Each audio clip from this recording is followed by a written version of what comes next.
नमस्कार। हमारे इस खास कार्यक्रम आफत की बारिश में आप सभी का स्वागत है। मैं हूं आपके साथ प्रथा शर्मा। तो इस खास कार्यक्रम के माध्यम से हम आपको इन दिनों जिस प्रकार से मानसून ने दस्तक दी है और समूचे प्रदेश के साथ साथ में देश भर में इसका व्यापक असर भी देखने को मिल रहा है। और इसी के बाद से जो शुरुआत में भीषण गर्मी के बाद में जब मानसून ने दस्तक दी थी तो लोगों ने राहत की सांस ली थी कि गर्मी से उन्हें राहत जरूर मिली है, लेकिन अब यही राहत कहीं ना कहीं आफत के रूप में निकलकर सामने आ रही है। इस बुलेटिन के माध्यम से हम आपको राज्य भर में, देश भर में अलग अलग जगहों पर क्या कुछ और कैसी स्थितियां हैं इस बारिश की वजह से, ये हम आपको बताएंगे। तो सबसे पहले शुरुआत करते हैं असम की खबर के साथ, जहां पर लगातार हो रही झमाझम बारिश से बाढ़ की स्थिति भयावह हो चली है। ब्रह्मपुत्र समेत कई ऐसी नदियां हैं जो कि खतरे के निशान के ऊपर बह रही हैं। 30 जिलों के करीब 24.5 लाख लोग बाढ़ से प्रभावित हैं। हर साल बाढ़, भूस्खलन, तूफान में मरने वालों की संख्या बढ़कर 78 हो गई है और 53,000 से ज्यादा लोग 577 राहत शिविरों में शरण ले रहे हैं। इधर काजीरंगा उद्यान की बात करें तो यहां पर अब तक कुल 131 वन्य जीवों की मौत हो चुकी है। असम में क्या है बाढ़ के हालात, देखिए इस खास रिपोर्ट में।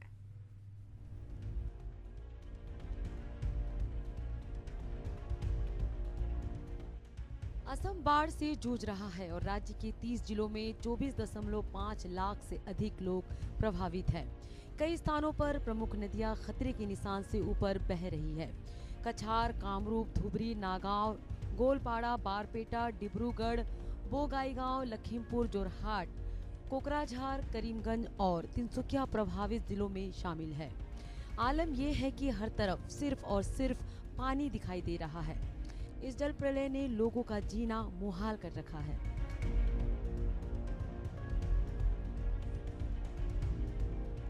लगातार हो रही बारिश के बीच राज्य के मुख्यमंत्री हेमंत बिस्वा शर्मा ने कामरूप जिले में राहत शिविरों का दौरा कर स्थिति का जायजा लिया। इस बीच गुवाहाटी में स्कूटर से फिसलकर नाले में गिरे बच्चे का शव 3 दिन बाद रविवार को मिल गया है। गोवा के पाली जलप्रपात में रविवार को भारी बारिश के कारण जल स्तर बढ़ जाने के बाद करीब 80 लोग फंस गए। इनमें से 50 लोगों को बचा लिया गया, जबकि 30 लोग अब भी फंसे हुए हैं। गोवा के पाली जलप्रपात में रविवार को भारी बारिश के कारण जल स्तर बढ़ जाने के बाद करीब 80 लोग फंस गए। इनमें से 50 लोगों को बचा लिया गया, जबकि 30 लोग अब भी फंसे हुए हैं। असम में आई इस आफत की बाढ़ से धुबरी में सबसे अधिक 7,54,791 लोग प्रभावित हुए हैं। इसके बाद कछार में 1,77,928 और बारपेटा में 1,34,328 लोग बाढ़ से पीड़ित हैं।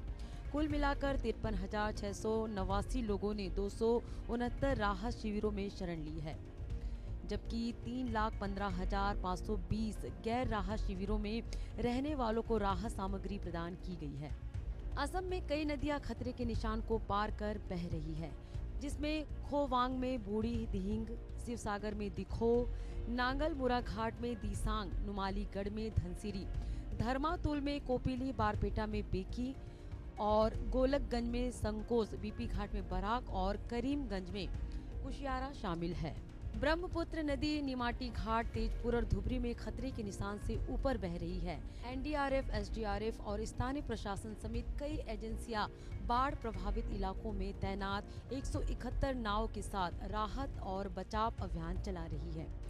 पिछले 24 घंटों में विभिन्न एजेंसियों ने कुल 70 लोगों और 459 मवेशियों को बचाया है।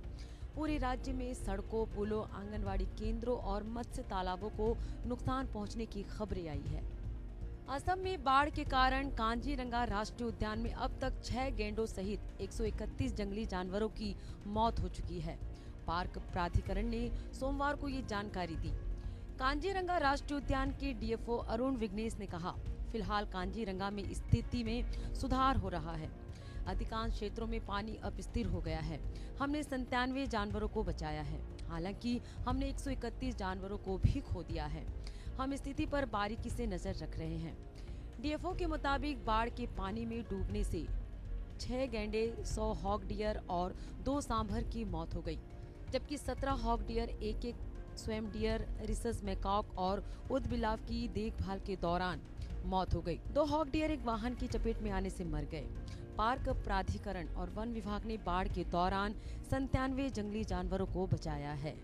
असम में आसमान से आई आफत की बाढ़ से जहां पूरे राज्य की नदियां उफान पर हैं, तो वहीं इंसान से लेकर वन्य जीवों तक पर इसका असर साफ साफ दिखाई दे रहा है।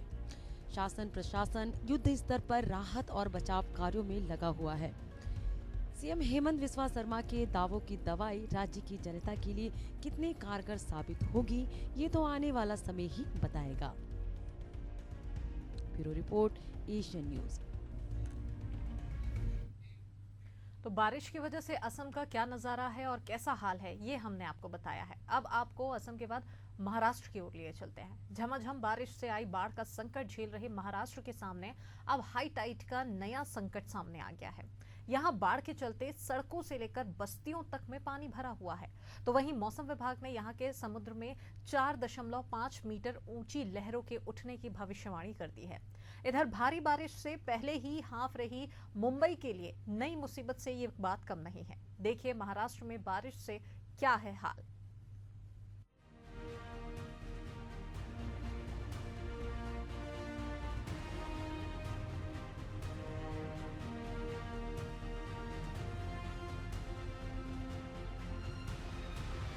देश की आर्थिक राजधानी मुंबई समेत महाराष्ट्र में कई स्थानों पर भारी बारिश के कारण लोगों का जनजीवन पूरी तरीके से प्रभावित हो गया। कभी न थमने वाली माया नगरी की रफ्तार बारिश की वजह से थम गई है। मुंबई में रविवार से ही मूसलाधार बारिश हो रही है। बारिश का असर है कि मुंबई में जगह जगह घुटनों तक पानी भर गया है। भारी बारिश के कारण न केवल सड़क और रेल यातायात बल्कि हवाई यातायात भी बाधित हो गया है। भारी बारिश के कारण छत्रपति शिवाजी इंटरनेशनल एयरपोर्ट का परिचालन बाधित हुआ, जिसके कारण कई उड़ानों का रूट बदलना पड़ गया। तमाम एयरलाइन की तरफ से एडवाइजरी जारी की गई है। अधिकारियों ने बताया कि सोमवार सुबह मध्य रेलवे रूट पर लोकल ट्रेन सेवाएं बुरी तरीके से प्रभावित हुई, जबकि मुंबई में कई सड़कें जलमग्न हो गई। कुछ इलाकों में रात भर 300 मिमी से अधिक बारिश दर्ज की गई।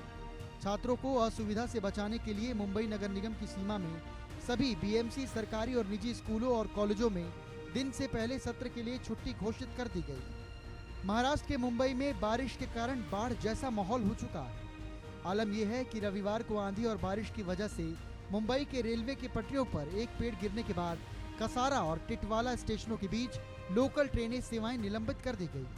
इसके अलावा अटगांव और थानसिट स्टेशनों के बीच पटरियों पर परा पानी के साथ मिट्टी जम गई। यहाँ भी पटरी पर पेड़ गिर गया, जिसकी वजह से वाशिंद स्टेशन अवरुद्ध हो गया। यहाँ से गुजरने वाली ट्रेनों को डाइवर्ट करना पड़ गया। रिपोर्ट्स की माने तो इन रूटों पर ट्रेन सेवाएं फिर से शुरू हो जाएंगी। रेलवे स्टेशन के अलावा रोड की हालत तो और भी बुरी है। पानी कई फीट तक ऊपर भर गया है। जल भराव के कारण लंबे ट्रैफिक जाम जैसी समस्याएं देखने को मिल रही हैं। ठाणे के शाहपुरा में पानी में फंसे 49 लोगों को एनडीआरएफ ने रेस्क्यू किया। मुंबई के मौसम पर मौसम विभाग ने कहा कि अगले 3-4 दिन तक बारिश इसी तरह होगी। मध्य महाराष्ट्र और मराठावाड़ा में 8 से लेकर 10 जुलाई तक मूसलाधार बारिश होने की संभावना है।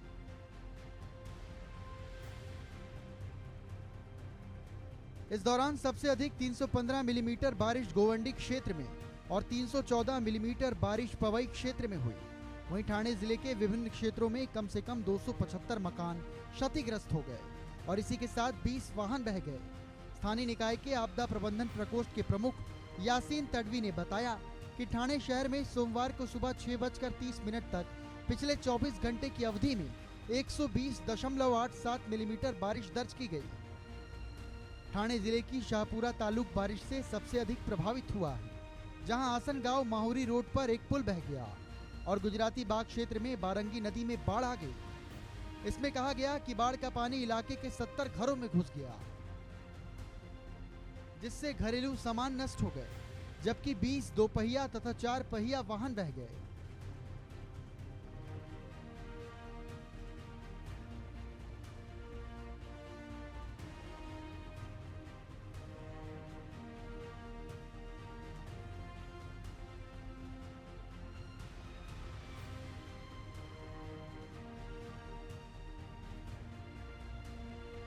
इसी बीच सोमवार को इसी जले पर खाज बनकर हाई टाइड भी कूद पड़ा।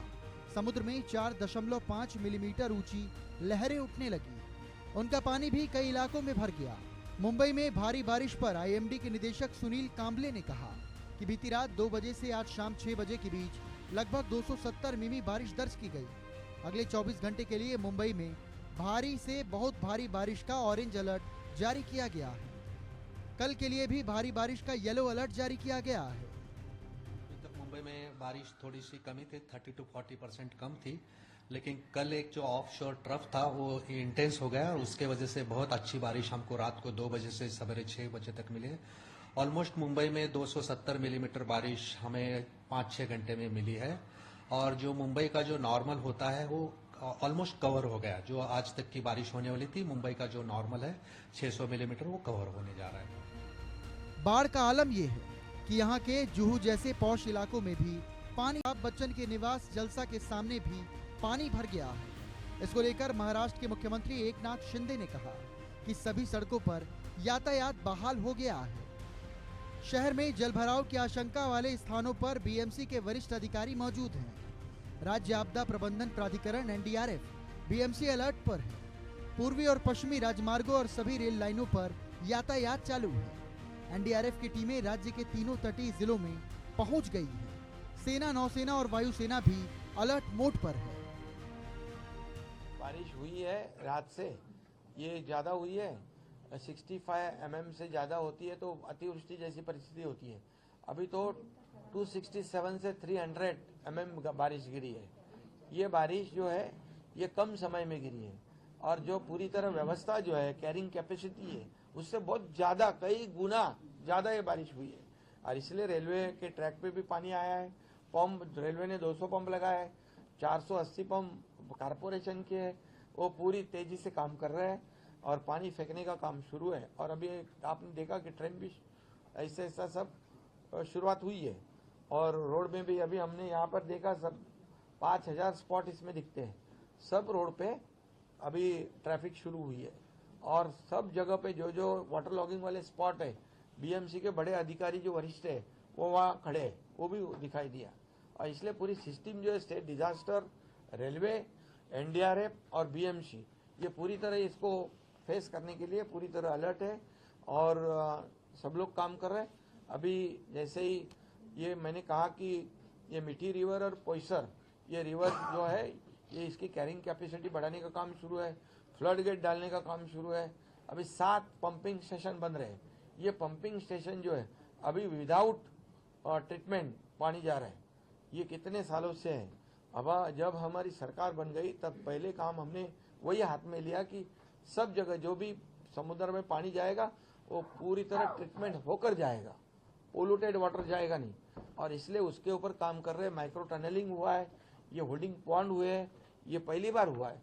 और इसलिए ये जो भी ये फ्लड के लिए जो सिस्टम, जो उपाय करना है वो सब ये बीएमसी और रेलवे और सब लोग मिलकर कर रहे हैं। रविवार की रात से महाराष्ट्र में कुल 300 मिलीमीटर बारिश हुई, जिसके कारण सड़क से रेलवे और विमान सेवाएं पूरी तरीके से अस्त व्यस्त हो गई हैं। अब इसके बाद भी हाई टाइड का आना महाराष्ट्र वासियों के लिए जले पर किसी खाद से कम नहीं है। मुख्यमंत्री शिंदे के दावे कितने कारगर साबित होंगे, ये तो आने वाला समय ही बताएगा। Bureau report, Asian news. Assam और महाराष्ट्र के बाद अब आपको देश की राजधानी का हाल बताते हैं, यानी कि दिल्ली की। तो मानसून की बारिश शुरू हुए अभी कुछ ही दिन बीते हैं, देश की राजधानी दिल्ली पानी पानी हो गई है। बारिश से हुए जल जमाव ने समाजवाद और समानता का सिद्धांत अपनाते हुए पौष इलाकों में बने सांसदों और मंत्रियों के बंगलों से लेकर गरीबों की झोपड़ी तक में डेरा जमा दिया है। असल में जिस यमुना नदी की सुध 46 सालों तक नहीं ली गई थी, वही बौराई हुई यमुना दिल्ली वालों की खबर लेने उनके घरों में आ धमकी है। देखिए इसी पर हमारी एक खास रिपोर्ट।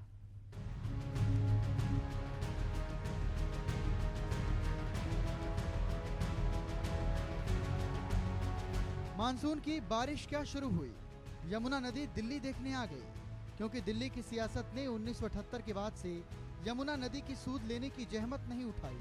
लिहाजा यमुना खुद उनकी खबर लेने चौखट पर आ गई।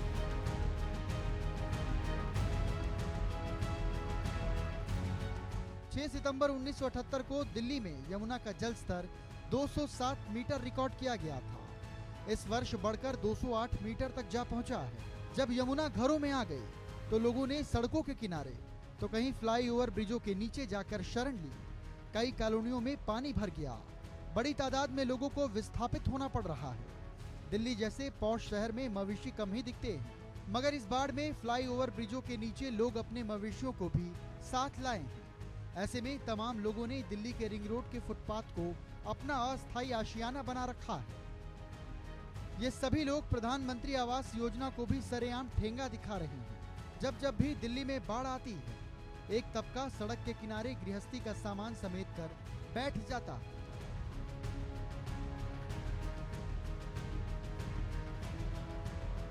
बाढ़ के इस पानी ने दिल्ली वालों की परेशानी को और बढ़ा दिया है।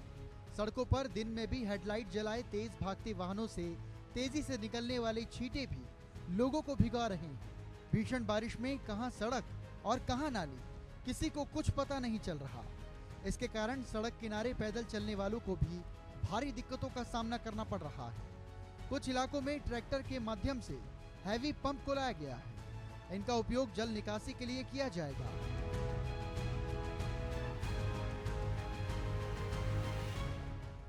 बाढ़ का पानी राजधानी की ऊंचाई वाले इलाके यानी सिविल लाइन में जा पहुंचा है। तमाम केंद्रीय मंत्रियों के अलावा विधायकों के निवास भी यहां पर हैं।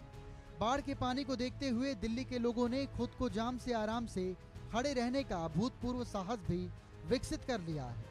वहीं कुछ ऐसे इलाके भी हैं जहां से लोगों को विस्थापित किया जा रहा है। इन लोगों को उनके मवेशियों के साथ दूसरी जगह विस्थापित किया जा रहा है।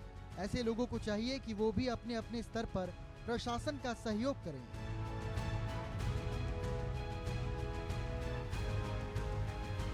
दिल्ली के अरविंद केजरीवाल सरकार में मंत्री आतिशी सिंह का मानना है कि हिमाचल प्रदेश में हुई ज्यादातर जोरदार बारिश के कारण यमुना में बाढ़ आई है। इसके कारण ही दिल्ली में बाढ़ के हालात पैदा हुए हैं। और भी वो क्या कुछ कहती हैं, सुनाते हैं आपको।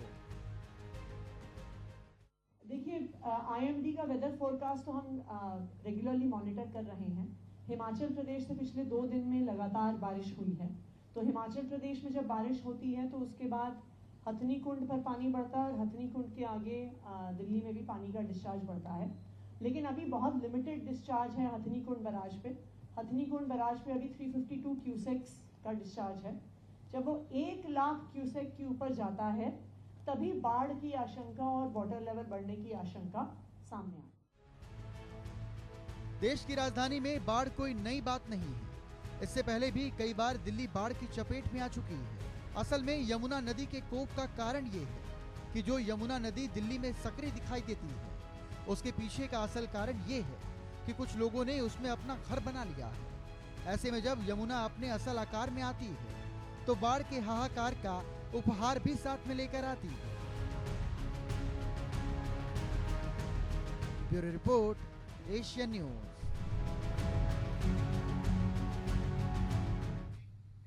तो बारिश को जहां कुछ दिनों पहले तक राहत से जोड़कर देखा जा रहा था, तो अब वहीं यही बारिश अब आफत का सबब बनती नजर आ रही है। अब देखना होगा कि कब तक जनजीवन सामान्य हो पाता है और लोग वाकई इस बारिश से राहत की सांस ले पाते हैं। इसी के साथ हमारे इस खास बुलेटिन में फिलहाल इतना ही। देश और दुनिया की तमाम अपडेट्स के लिए आप देखते रहिए एशियन न्यूज। मुझे दीजिए इजाजत। नमस्कार।